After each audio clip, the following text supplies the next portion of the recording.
Chapter 23. The Red Exodus begins. The Marinega sun lamps cast a soft golden hue over the plaza as the American embassy stood, freshly renewed, its smooth white walls and warm arches far removed from the scars of the bombing. Where once there had been rubble and silence, now there was music and laughter, and the unmistakable aroma of fresh baked bread drifting from the corner kitchens. Children ran between rows of gathered guests, their laughter a welcome disruption to the speeches. Ambassador Rhea Lang stood at the edge of the raised platform, her long coat pinned with a Syndicate rose emblem just above the American flag. This building is no longer a fortress. It's a hearth. When it was taken from us, became something grander. Because you, she swept her hand across the mixed crowd of Americans, Marinegas, and Syndicate ambassadors, kept the flame alive. A standing ovation rippled across the courtyard. Behind Lang, a new plaque gleamed in the light. This embassy was rebuilt, not with bricks, but with open doors. Just below it, another small plaque had been inset into the stone wall. In memory of Matteo and all who gave their lives in service to peace, your light remains. Ezra stood in the second row with Eve beside him, his hands folded over his ark. The messages had been quiet for most of the day, peaceful almost. He leaned toward Eve, whispering, "They said they'd finished repairs next month. I didn't expect this." "They finished more than repairs," she replied softly. "They redefined the whole thing." From the edge of the courtyard, Micah and Naomi stood near the garden where roses and maize grew side by side, watching the ceremony unfold. Naomi's fingers trailed the edge of a small prayer stone tucked into the soil. Just then, a quiet ping vibrated through Ezra's ark. A direct feed from the Eden orbital command thread. Urgent. Encrypted. He tapped it open. Text only. 42 ships confirmed. Red Pact deployment. Moonbound. Dark side entry vector. Codename Red Exodus. Ezra felt the breath leave his chest. Eve glanced over and read it as it hovered in his display. Her smile faded. "Micah," Ezra called quietly. He looked up. Ezra motioned him over. By the time Micah reached them, 3 more arcs had buzzed in unison across the courtyard. The celebration hadn't stopped, but the undercurrent had changed. Micah read the message aloud under his breath. Red Exodus. Ezra nodded. "They're not just coming. They're staking a claim." Micah looked around at the smiling crowd. "We've had almost no oversight out here. It's amazing, really. All this time, we've just handled it." Ezra gave a slow nod. "They trust us not to rock the boat, and to be fair, we haven't." "But maybe," Eve said gently, "after what we pulled off in Cheska Vale, they'll start to see that this little embassy effort was more than just goodwill. It was strategy." Micah chuckled. "Let's hope so.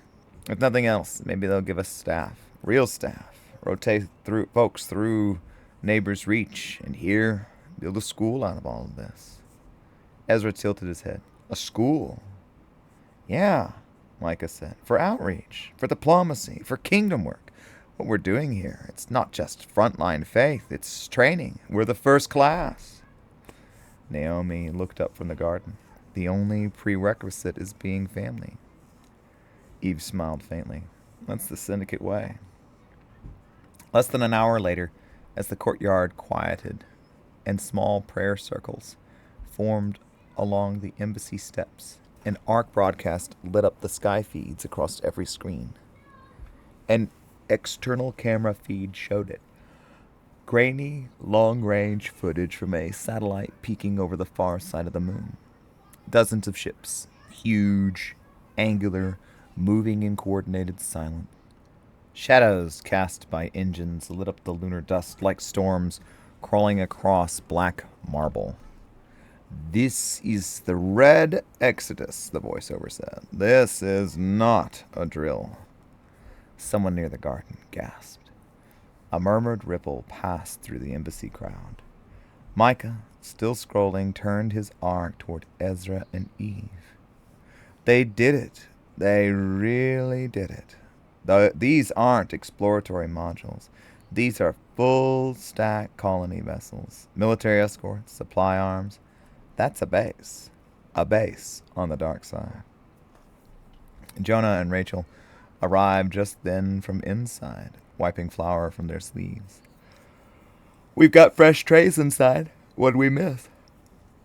Naomi pointed at the screen hovering above the garden wall. Jonah's jaw dropped. Then another notification came. It wasn't military. It was religious. Ezra opened the feed slowly. From the Vatican? He said. A clean, soft-faced bishop sat before a backdrop of stars. To all faithful Catholics, we declare the stars open. Let the church walk boldly into the heavens. This is not a conquest.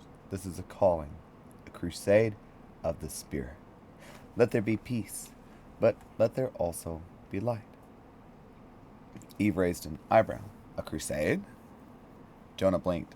We've been here for decades. Where have they been? Naomi crossed her arms. They're Pharisees. All fence, no freedom. Building rules around grace to protect themselves. Then they claim it's from God. Micah exhaled. Still, if they want to spread the gospel, maybe there's hope yet. Ezra nodded slowly. Let them come. There's work to be done. And if they preach Christ, we'll welcome them. The council message arrived just before sundown. The last light of Earth's reflection stretched across the high lunar dome above the embassy. The news had already circled the moon and Earth. Social media feeds were flooded with fiery takes and apocalyptic warnings. One trending clip featured a news anchor shouting, "The Reds are taking the moon!" Another showed a blood-red filter over the lunar surface with a caption reading, "The blood moon rises." People were panicking, posting memes, prayers, and declarations of national pride. Earth governments scrambled for statements. The American president made a calm but firm speech about protecting liberty and lunar allies. Meanwhile, fringe influencers declared the beginning of the final war for Heaven's Gates. Inside the embassy, Ezra scrolled through commentary as Eve and Rachel watched in silence. Eve murmured, "It's the same rock, whether you land on the front or the back, just with a green blob in the sky instead of Earth." Rachel added, "They'll find the moon just as cold and cruel. It'll try to kill them too, just as it tries to kill us." Ezra nodded. "The difference is they don't have the elevator. We can feed and staff our cities. They have to ship in every breath." Then the encrypted message came through his arc. Motion passed. 12 border towns authorized. All to be built with joint clan management, each positioned at the ring edge. Tunnel infrastructure to follow. Circular transport system confirmed. U.S. and Lunar Accord representatives accept boundary and welcome joint use zones between reach towns. Symbolic expansion approved.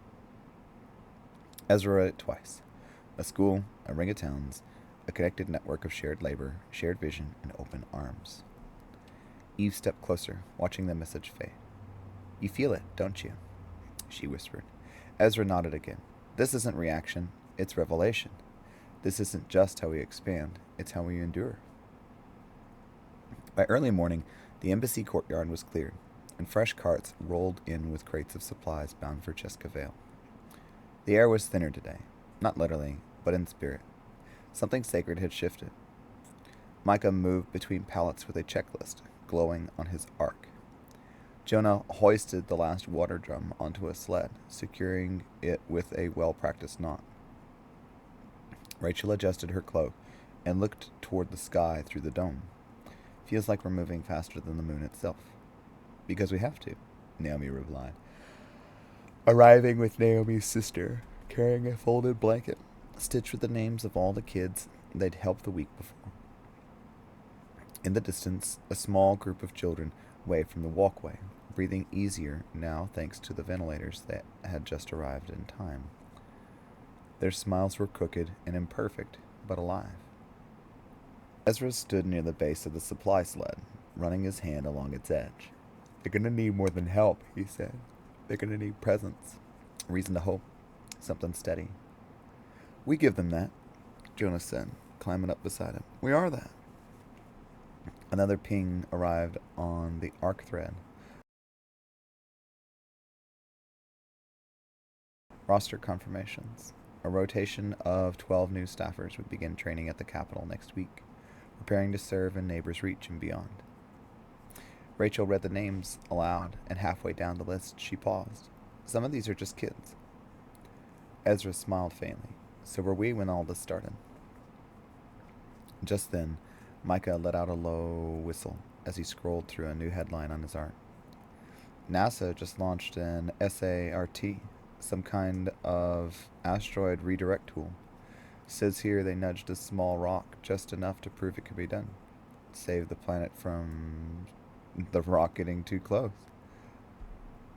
Naomi leaned in. So they can move asteroids now? Micah nodded. Seems like it. Small ones, at least. Precision strikes. Public's calling it humanity's shield. Eve looked up from her work, her brow slightly raised. What happens when someone decides it's not a shield, but a sword? The silence that followed was sharp. Rachel murmured, aim a rock instead of a missile.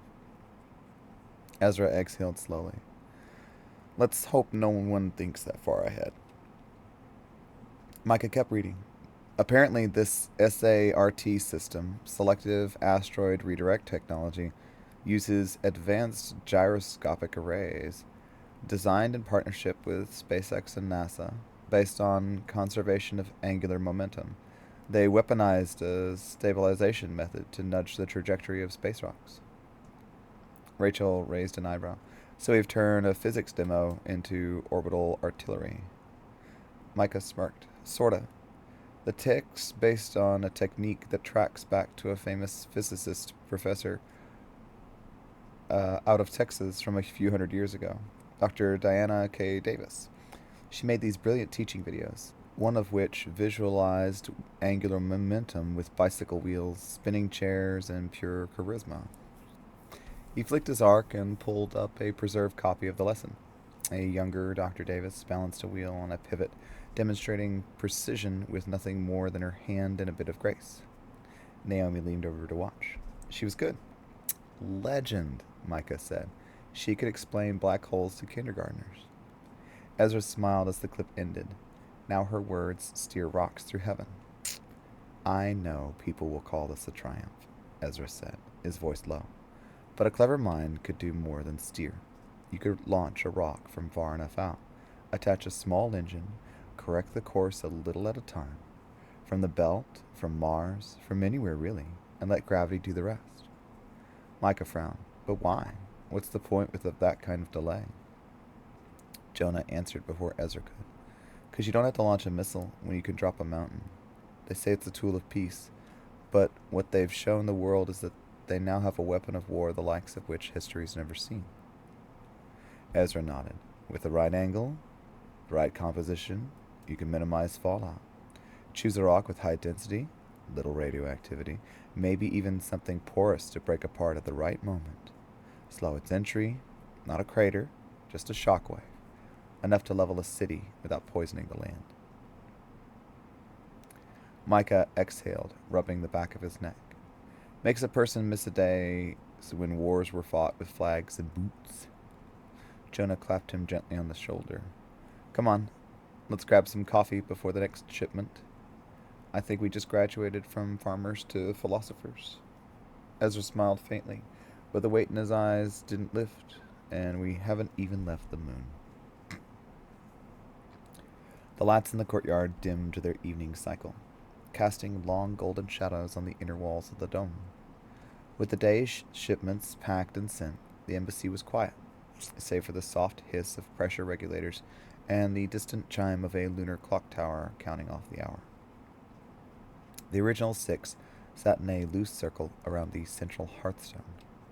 An old slab of polished basalt etched with their names and verses from their home villages.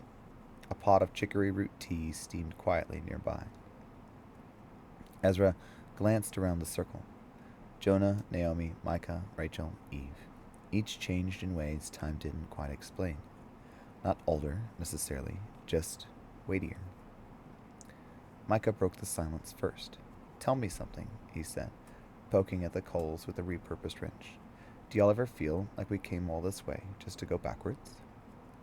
Rachel raised an eyebrow. You mean farming with solar tillers and composting toilets under a glass dome on the moon? Micah grinned. Yeah, exactly. We're closer to Eden than ever, but still feels like we're chasing something we left behind. Jonah leaned back on his elbows, staring up at the dome where the earth glowed like a distant promise. Back home, we were the weirdos. No cars, no streaming, no trash days, just gardens and songs and Sunday potlucks. Naomi chuckled. 2 pairs of shoes, one for chores, one for church. They all laughed, softly at first, then louder, until the dome echoed gently with the sound of memory. Eve wrapped her cloak tighter.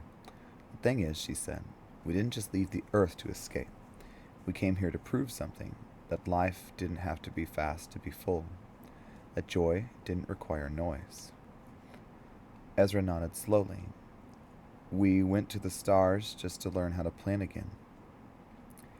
Rachel rested her head on her knees. I still remember the teepees we used to grow back in a row, vines thick enough for the little ones to crawl through. Naomi and I used to race to see whose patch would bloom first. Naomi's smile dimmed. And now they're teaching the kids to build shade havens out of oxygen root beans. Canopy arches in a third gravity. Spun silks thin but strong as rebar. Plants behave differently up here, Micah said. I saw a cucumber vine twist into a perfect spiral last week. Looked like a DNA strand.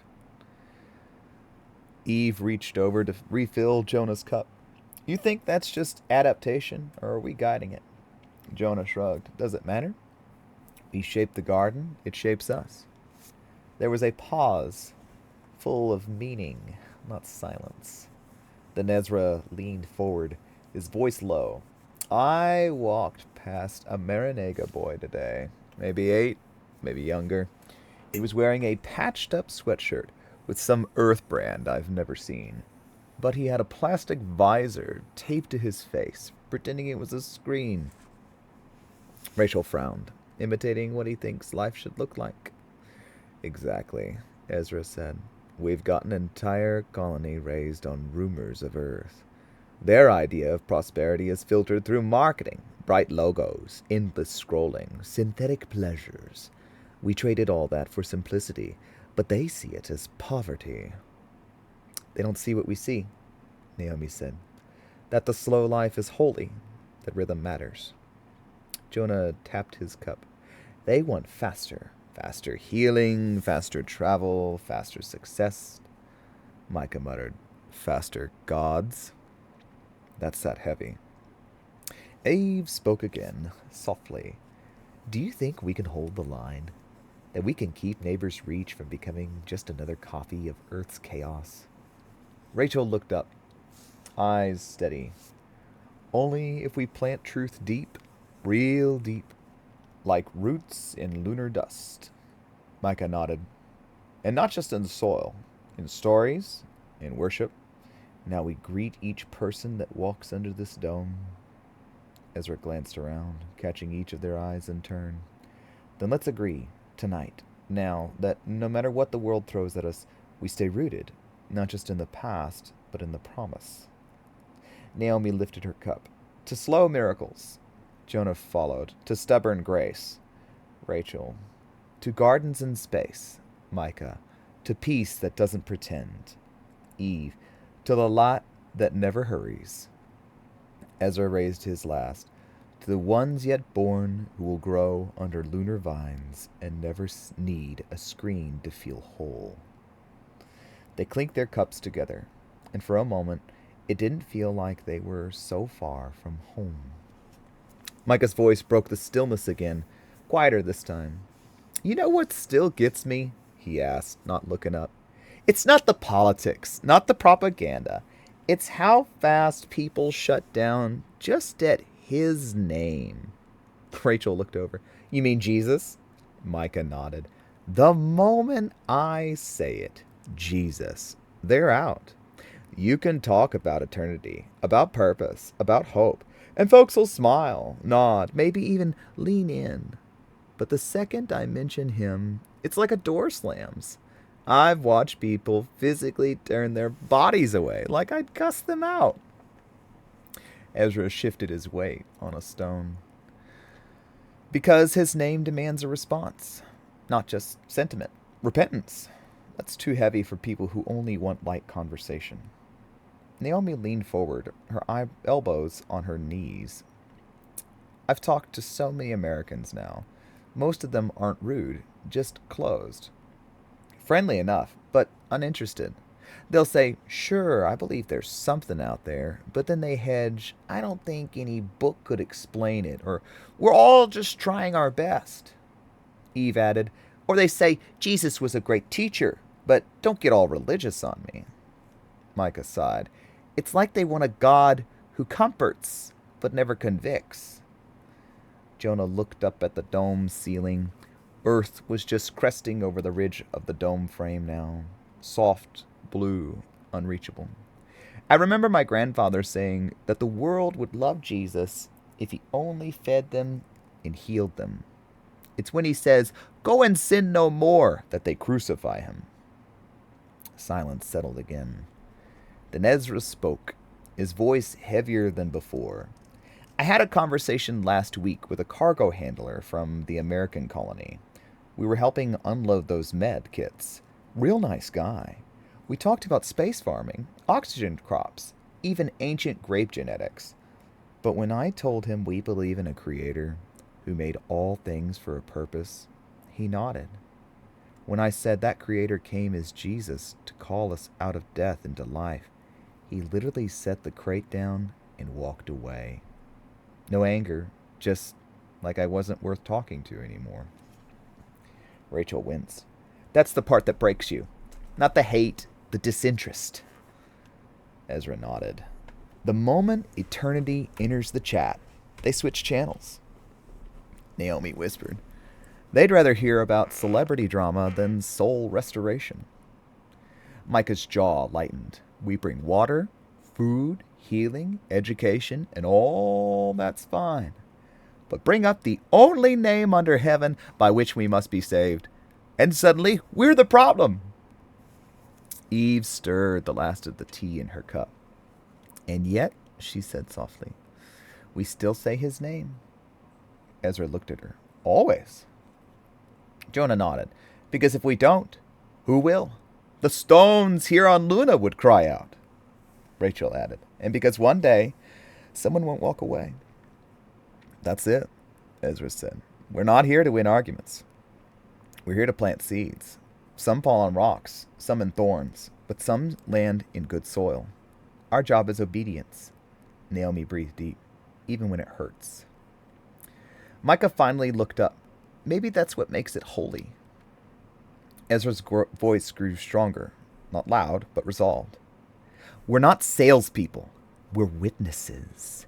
We're testifying to the light that came into the world, whether they want to see it or not. He looked around the circle. And we say his name not because it's easy, but because it's true. And for a moment, the dome seemed to grow quiet in reverence, as if the walls listened. The candles had burned low. Ezra leaned back, his fingers tapping a slow rhythm on the polished basalt floor. A faint ping echoed from Micah's ark. He glanced at it and let out a sigh. Well, I guess we found today's line in the sand. Rachel leaned over. What now?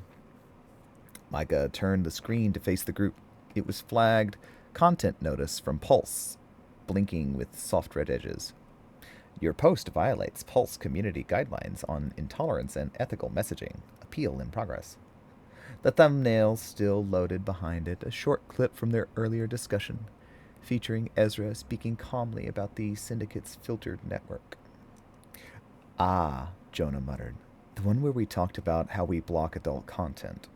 More specifically, Micah said, the bit where Ezra said we believe lust isn't just a private problem, it's a spiritual wound, that we train ourselves to see each other as image bearers, not objects. Naomi shook her head. And that's now flagged as dangerous content. It's not even angry, Rachel added. It's gentle. Testimony, not condemnation. Eve tilted her head. Did they give a category? Micah nodded. Unrealistic expectations of bodily behavior in emotional contexts, whatever that means. Ezra exhaled slowly. It means they don't want us talking about self-control. There was a silence, and then Ezra spoke again. One of my ancestors, he kept a journal about his life in America, early 2000s. He wrote about how he stumbled into that stuff when he was just 9 years old. Back then they called it accidental exposure. But we all know it was never really accidental. It was bait, everywhere. Clickable, searchable, passed around like gum at school. Ezra's eyes were fixed on the firelight, though his mind seemed far away. He wrote that it warped the way he saw people, how he could sit in a church pew on Sunday and still be carrying those messages in his head. For years it stuck to him like tar. He got married, had kids, tried everything. He prayed, he fasted. But the shame was worse than the addiction. Ezra paused. His voice lowered, but it grew stronger. And then he met someone who didn't just tell him to try harder, told him to confess, to be known, to fall forward into grace. And in the slow burn of repentance, he was healed, not instantly, but honestly. Micah looked up. He ever talk about what changed? Ezra nodded. He said Jesus didn't just forgive him, he gave him new eyes. Eyes to see women as sacred, not sexual. Eyes to see himself not as broken, beyond repair, but as a man under construction. A temple being rebuilt. Rachel was quiet, her hand covering her mouth. Jonah spoke next. And now the algorithm says that story's too dangerous to hear. Eve added, not because it's hateful, but because it has hope. Naomi rubbed her temple. Pulse is the biggest network in the U.S. now, isn't it, right? Everyone has an account. It's practically state-sponsored at this point. Micah nodded. 3 billion daily users. Unified ID login. Everything streamed, filtered, reviewed, tagged. We signed up when we founded the embassy channel, just to show people we exist. And they follow us, Rachel said. Not huge numbers, but steady. Curious people. We got big, especially when the younger crew started posting clips, walkthroughs of the gardens, a day in the life at the Syndicate schoolhouse. People watched because it was peaceful, Eve added, like looking into another world. And now they're watching, Ezra said. But not all of them are curious anymore. Micah scrolled through the latest comments. We've got hate mail now. Not a flood, but a trickle. Cult, joy fakers, agrarian control freaks. One guy called us Jesus cosplayers with dirt under their nails. Rachel smirked. That's oddly specific. Creative, at least, Jonah offered. They all chuckled, but the weight remained. Ezra leaned forward again. We started the channel to be a window into our lives, into truth. But that truth is being flagged as toxic, and we're not even preaching. We're just living. Eve closed her eyes. Then maybe that's our calling. To live visibly, faithfully, even when the feed turns against us. Naomi's voice was firm, even when they call the light a threat. Micah tapped his arc screen off. Let them see. Let them flag. Let them ban. Ezra nodded. They can silence the feed, but not the witness. Outside, far beyond the dome, the Earth continued its slow rotation, circling a sun no algorithm could block.